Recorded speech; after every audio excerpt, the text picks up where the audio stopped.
Many of us travel to places that bring us joy. We chase after beautiful scenery, perfect weather, and delicious food, places that make us feel alive, happy, and carefree. But there's another side of travel that isn't about happiness. It's about confronting the darker parts of human history. These are places marked by death, destruction, and unimaginable tragedy. This is known as dark tourism. Take Auschwitz, for example. A former Nazi concentration camp in Poland, where around 1 million Jews were killed during the Holocaust. Every year, nearly 2 million people visit this place, not for leisure, but to remember, to reflect, and to learn. Or the Chung Ek Genocidal Center in Cambodia, better known as the Killing Fields. Here, the remains of nearly 1.4 million people, victims of the Khmer Rouge regime, are buried. It's one of many such sites scattered across Cambodia, drawing hundreds of visitors daily. So why do people visit places associated with such horror and death? What makes dark tourism so compelling? The term, dark tourism, was coined by Malcolm Foley and J.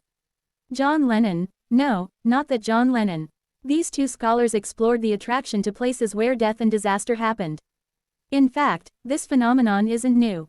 As Foley points out, dark tourism dates back centuries. During the Battle of Waterloo in 1815, people actually watched from their carriages as the fighting unfolded. Experts believe it's part of our human nature.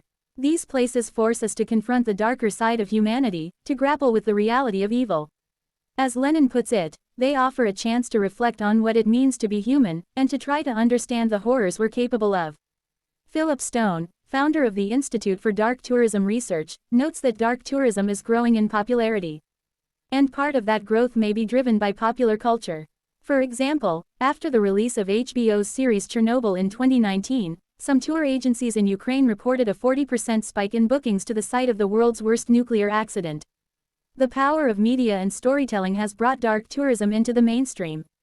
Whether it's Auschwitz, Chernobyl, or the Killing Fields, these are places that force us to remember the past.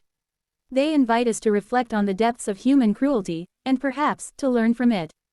Dark tourism isn't about celebrating tragedy.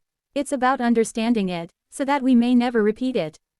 Thank you for watching. Don't forget to like, share, and subscribe.